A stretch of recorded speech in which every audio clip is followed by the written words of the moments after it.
Hello and welcome to the third video in the series where I go through all the color challenges. We finished white, we finished blue. Yes, I know there's not a tick mark in the last one. I don't know why. I won the last match. Maybe I need to play twice. I don't know. But at least this time we are going to black. And this is, of course, to get the complete decks and also to earn wildcards. Which wildcards is the key to building your own decks. So that means that for a common wildcard, I can switch it to any common at all that I would need for any of my decks. Alright, let's dig into it. Let's have a look at Black Lilian Vess. Beautiful, cunning, and ambitious to a fault. Lilian has mastered the dark art of necromancy. Her spells reanimate the dead and corrupt the living. Alright, it's gonna be fun. We're gonna play against white. These sounds like opposite, but they are actually very often played together, white and black. White mages often end the game quickly by playing small creatures. Can you outlast this opponent? Yeah, probably could. So both of white and black, funny enough, has lifelink as one of the key things where they, whenever they give damage, they also get life each time. As you might have seen in the white deck earlier, that was a key one here. So I'll start with Sorin Thirst. Sorin Thirst D2, advantage to target creature and you gain 2 life. That's always good. But we want to keep that because we have a one that gets +1/+1 every time we get a life, and we want to have that in play before we start using it. Child of Night, 2 power, 1 toughness, has lifelink. Again, when it damages something, it gets 2 life. And I get 2 life. Alright. Cool. So I'll throw down the close to Vampire.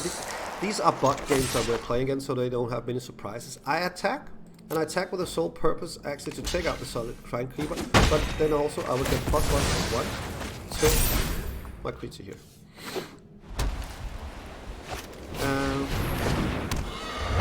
Oh, that was good.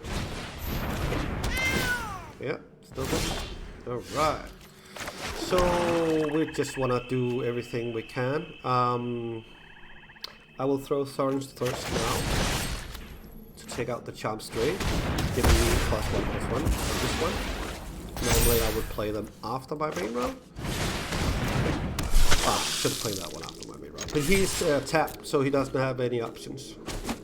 But it could alter his decision on whether he want to block or not. Alright, Angel of Vitality. Still too small to me. 2/2. Hopefully we'll never get to a 4/4. I will attack with both, because if he chooses to block Child of the Night, then I might lose it. I get 2 lives on the 5/6, and also at the same time, need to remember that Angel of Vitality is a bit more expensive than the one. Alright, good. We got another one. Again, play after, not before. And that should be enough to take him out next round, unless he stops attacking. He's Terror Angel. That's so annoying. So now I should get a cool card. So this one I will block. There's no reason to take the damage. He doesn't have any magic surprises coming up. So what can we do here? We probably wanna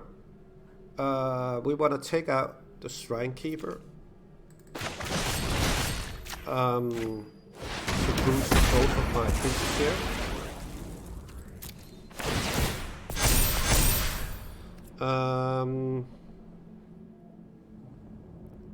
There's no reason to attack with other than that one, actually.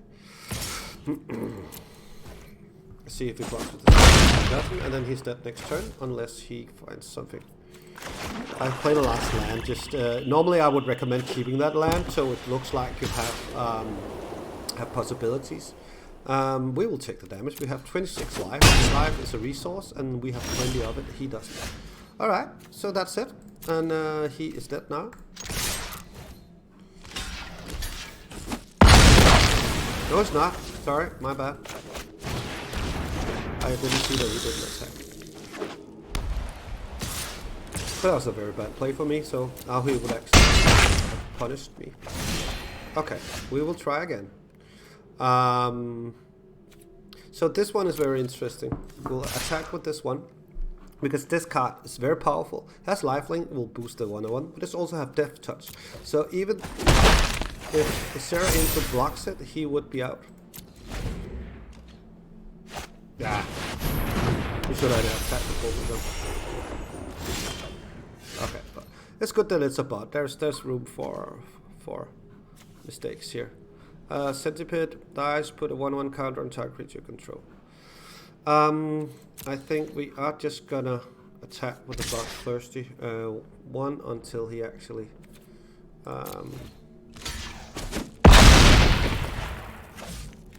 so might be a bit slower now that I made the mistake. Passive is that's not good. That's very bad.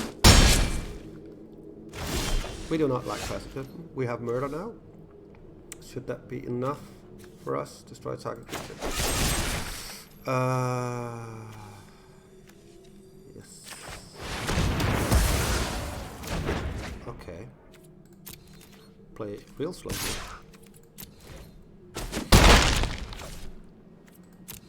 Okay. It was not done yet, so thank you for handing me the victory. So they probably just kicked it back. Alright. Okay, you need to remember what you're doing. Read the opponent's card, read your own cards. That's a very, very good start to get far in Magic. You don't have to understand everything that he's sitting with, but of course it's the pro players. Okay. Return to collect. So whatever, box stopper, that's just a big body. Rise from the grave, get a creature back. Black zombie, that doesn't matter. And then we got the grave walker, return target creature from your graveyard to the battlefield, tap. That's something I can continue to do, and it's flying, bloodthirsty. More of these are good. And this figure, that's just good. -2, -2 instant is very good. So next.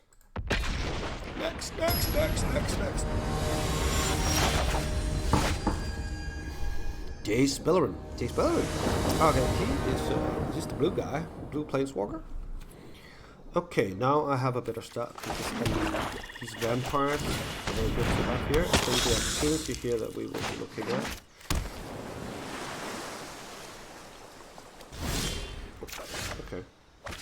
Okay. I think we are gonna have a lot of removal here.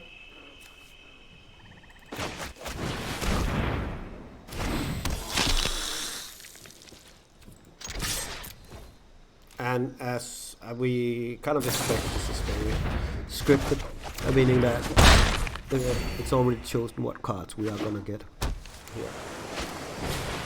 Alright.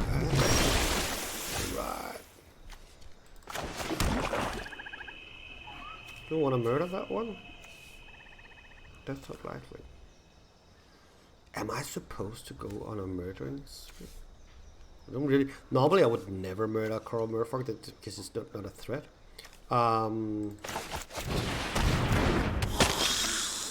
no attack.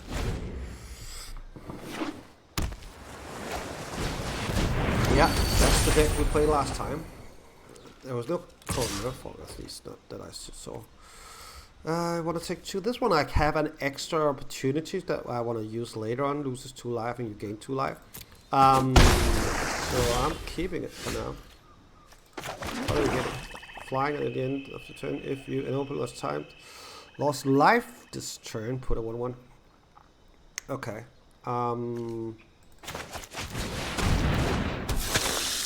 So we can attack with both, and one of them will go through that, will boost that one and take his own down. Yeah.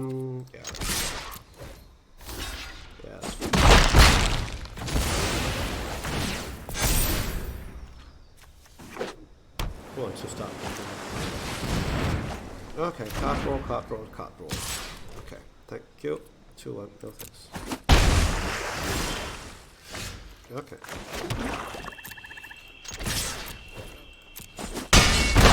With me 2 murders in the hand, it kind of feels like that it wanted me to use the murders on those 2 creatures that we killed. Because it seems that he only have card roll the rest of the time. Is it instant? It's instant. But for now, life is a resource, and I have plenty of. So there's no reason. Another vampire optimist. Okay.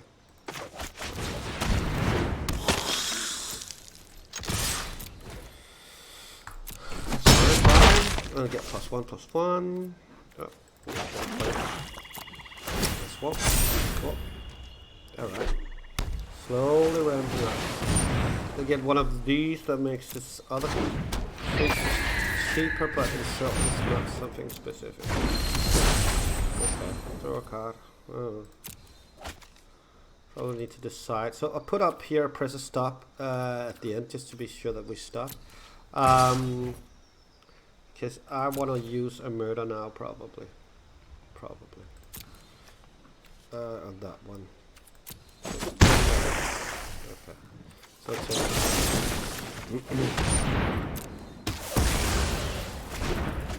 again, probably not a play that would have been used normally. So how much life does he have left? I can take him out. If I go in, it's flying. I'll give him 4 and then destroy that one, or he will take out one of these and I'll give him 6 and then I'll lose the other one. So yeah, that means that he's dead. But he has an opportunity that I can actually get him to lose. Oh, activate ability. Target player lose 2 life when you gain 2 life. Alright. I do not have 7 mana. Alright. But I know that, of course. Alright. We've just thrown the 2 murders in the beginning, I guess. I know. Yeah. That's fine. We're here to learn. Learn to play against the bot. Walking cops, nothing special. Agonizing Symphon. Agonizing deals 2 damage to any target, you gain 3 life. Yeah, that's fine. Love these Ebon Legion. They are so good. You can boost them so many times if you have plenty of. All the vampires get +3, +1/+1. That's fine. 2 of those. But the Ebon Legion is a very good one. Getting one of these first round is something that can really control the board. Because even though it's not that bad, that good, the second that you actually boost it, I didn't get it. I thought the whole point is that you could actually boost it and it becomes a 4/4, and then he gets +1/+1, the counter at the end. We'll have a look at it.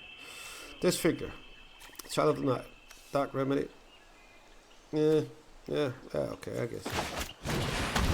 Simple play. Alrighty. Child of the Night. Fire. Whenever you cast an instant, first you get +1. That could be dangerous.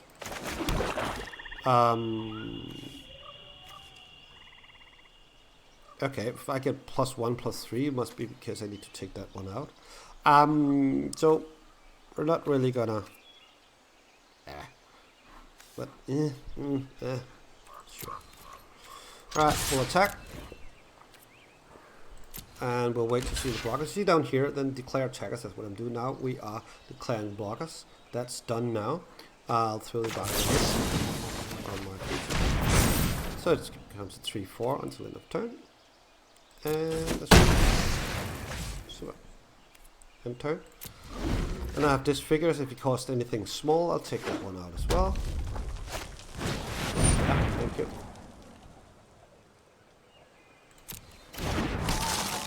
Again, you kind of get used to how Blizzard approach wants you to play these ones, because basically whenever you can something, you should just do it. So this is good. Should get +1/+1 for my Child of the Night. Love the artwork on all these cards. It's very good. So the name down here is the one who actually painted it. Alright, so it's a 3/2. That's fine. We should be able to take out anything. And he should not be able to take any of mine. Hooray! Well played. Exactly as expected. Thank you. Next. So see, this is a live thing, so I'll get 3 live now. And this becomes a, as you can see here, and it gets +1, so it's a 2, 3, +3, so it's a, that's a 5 life. We'll see if we can solve it afterwards. So it's a 5/5, and we'll give him 3 in damage, and we'll use the -2. 2. I will still lose my creature. Okay, fine.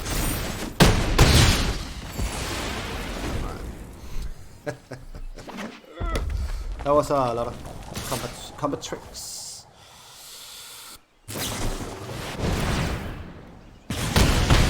Oh my god.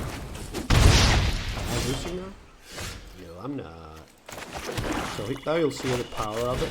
That might be. So the whole thing is scripted to get this to happen. Alright, I can't attack with it now. Let's have a look at the card while he's deciding. So it's just a 1/2, but I can boost it to become a +3/+3. So it's 4/5. So and that's not meaning that it will take out anything that is that gets damage from it.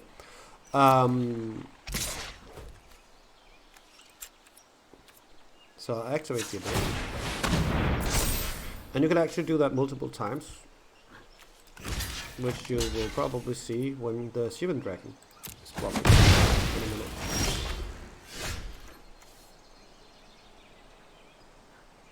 Okay, so I can boost it for 6. That means that it will be, yeah, that should be enough.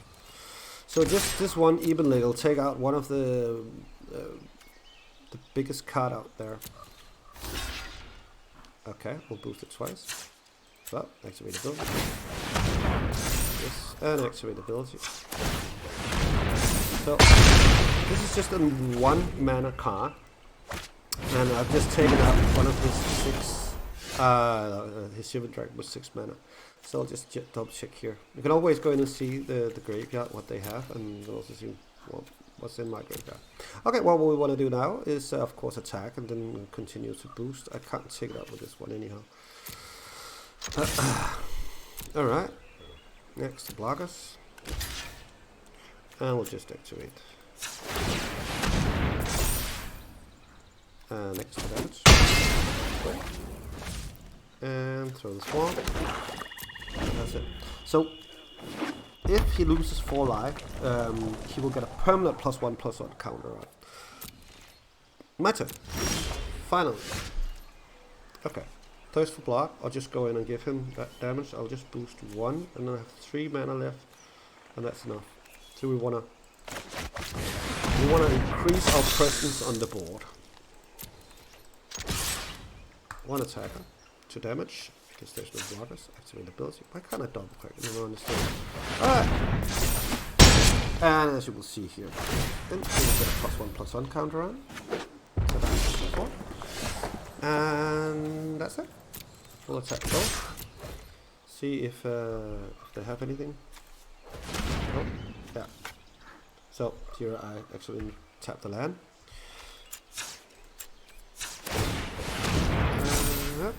And that's enough to give him lethal. Sugar! You're going down! Chandra! The Planeswalker, the red Planeswalker, going down. Chandra Nasa. Flame Flyers. Rich. Okay, well, we rise to the grave more. Ways to get creatures back from graveyard. Dark Remedy. Yeah, I'm not a fan, but that's fine. Gruesome Menagerie. Choose a creature with converted cost 1 in your graveyard, then do the same for creature cards with converted cost 2 and 3. Okay, I can potentially take 3 creatures back. Vindictive Vampire. Creature you control dies.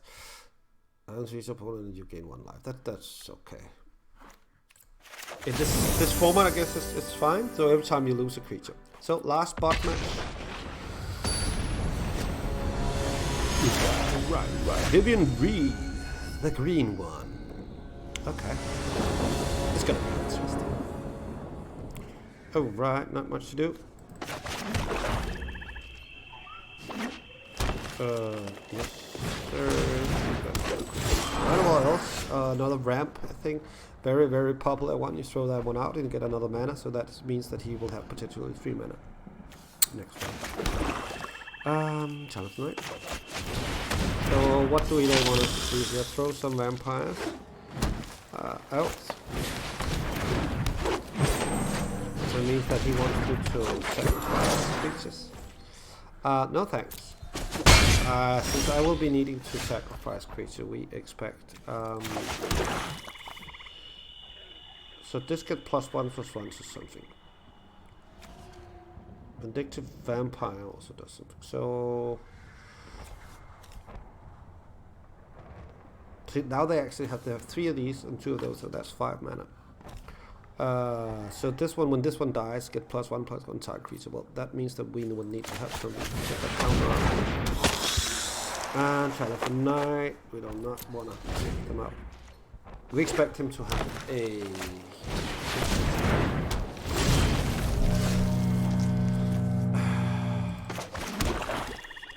So this is going to sacrifice a creature. That's a sorcery.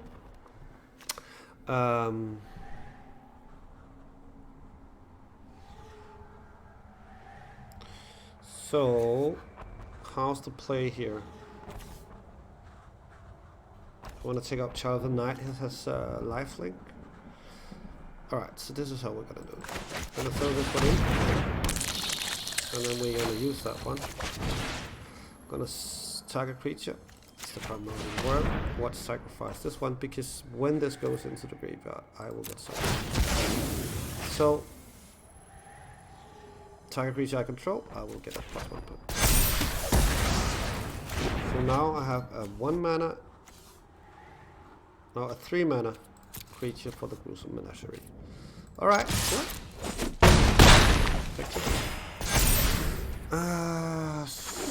So these can give me back 1, 2, and 3. Okay. So, and there was the 1.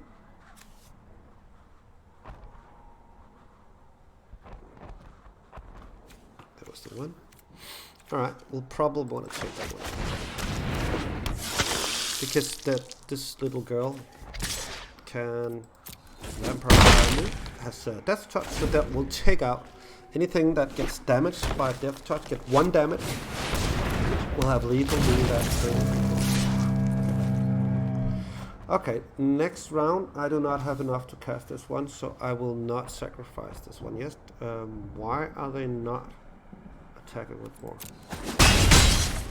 Because they have decided not to.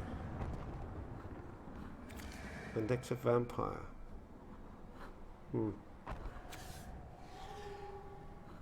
Alright, so we will sacrifice those 2. That's so cool. So the play is here that we will take out the murder one with the Vampire of the Diamond. Death touch. And then the Child of Night will also die, and then I can bring them all back with this one. That's the idea. But if he's not attacking, alright, so he's attacking with them now. Should probably attack them more. Alright. Well, I actually do not have to do that trick anyhow, because I will get 2 counters on it. I will lose 2 lives. Bum bum bum.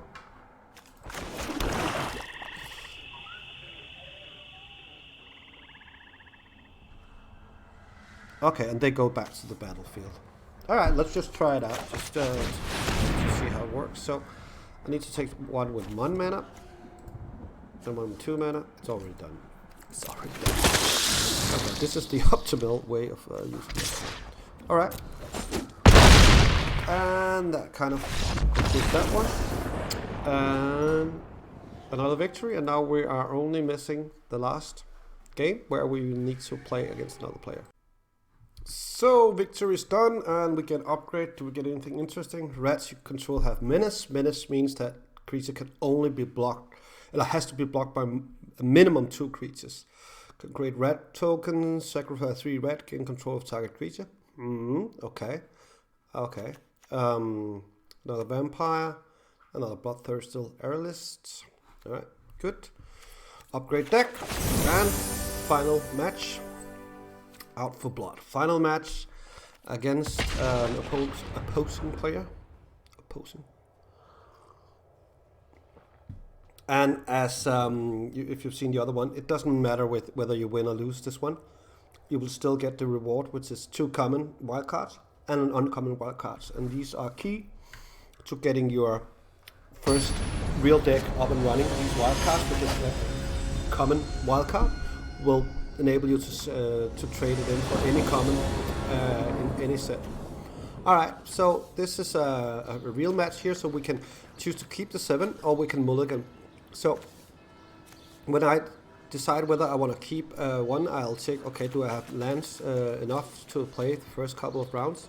3 lands is normally enough. 4 is a bit over the top. Do I have anything to play? I can play Vampire Opportunities, then Bloodthirsty Aerialist. Well, it looks fine.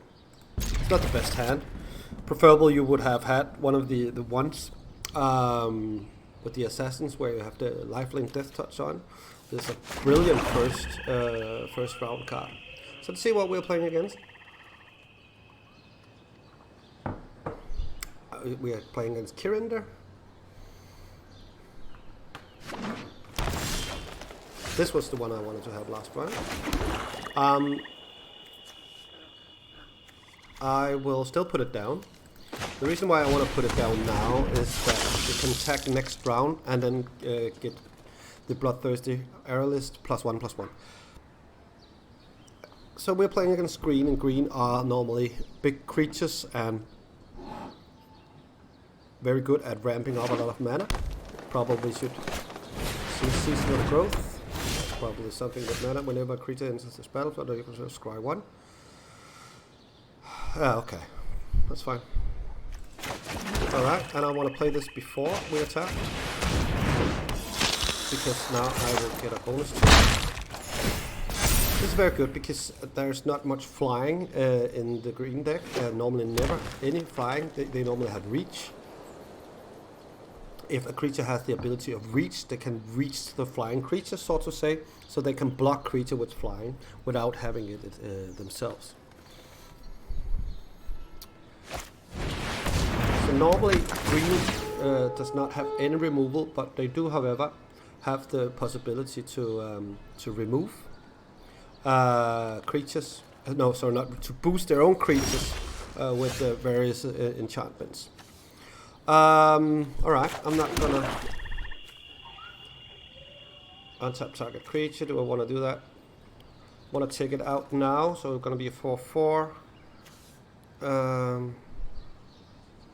Another creature you control dies. Probably not. Probably not. We're gonna attack with this one, and we will take down the Vindictive Vampire. No, we will take the life pick, and we'll take the Vampire Opportunities. And then the next round we will attack, and we'll have the Vindictive Vampire down. Alright. Only 4 mana, 5 and 6 mana are preferable for the green deck. Without having played it, I'm just guessing they normally, in the common section with the common cards, they normally are dying on 5 and 6. But we will see in the next video, I think, we will come to the color challenge of green. Alright, come on, Kirinder. Alright, Kirinder holds back. Alright, so he has a lot of opportunity to boost his different creatures.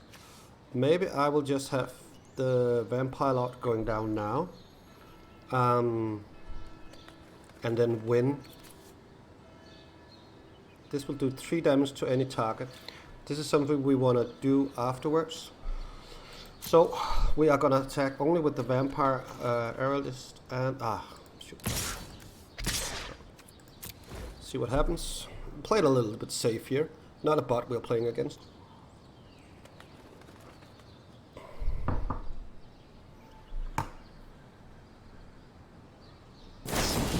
Yeah, that's what I expected. He doesn't know the game, unless this gets flying. Then it was a pretty good thing. So he can only block the vampire of the Dire Moon, and if he blocks that one, it's not good. So, bad play by him. So what we want to do, so we have we can give him 3 damage and 3 life. We don't want to do that. We don't want to do that. Okay. Cool play by him. That's a noob mistake. So he boosts it, thinking that he can actually take out my bloodthirsty aerialist, but he couldn't do anything, so it's a complete waste of card. Alright, this is pretty much a lost game for him, I'm guessing, without knowing too much about the deck. He will probably have several of these pluses, +3/+3. Growth cycle. Oh man, that's normally you would play a lot of growth cycle, but that's a green-blue card. Or is that wild growth? Can't remember. Alright, so he will now attack with this one. And that means if he does, we will just block it with the Child of the Night. And we won't, as it is your cost to cast. Destroy target creature. And that's a sorcery. So we can take out a creature. Probably won't want to do that. We'll take target creature, that's that one. This is a bit aggressive, right? But I think that's fine. Destroy.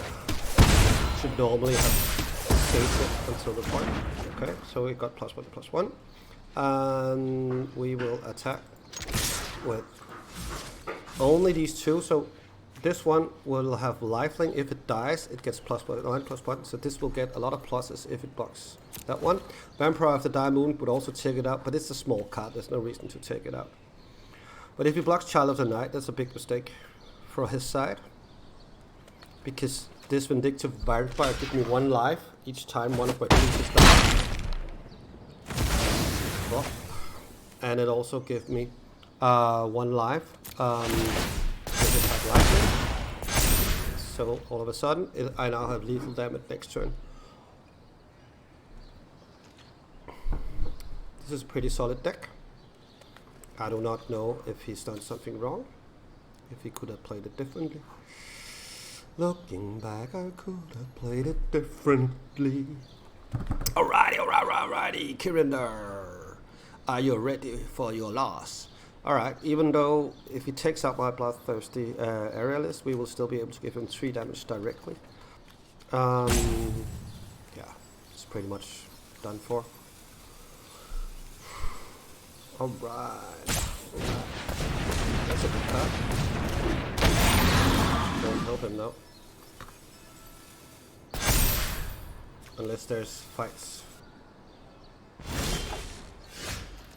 Why didn't he choose? Oh, so he just doubled the number, but he's dead. But he doesn't know. He doesn't know. He doesn't know. Alright. We'll give him a chance to take out my Vindictive Vampire just to make him feel better. Alright. So that concludes the black deck. It's a fun deck. It has some good cards in it for a good foundation for a later building up some other decks. Black is an extremely fun color to play with. I hope you enjoyed watching, and in the description there's much more mini tutorials, and you can follow me as I go through all these colors. So have fun and play on.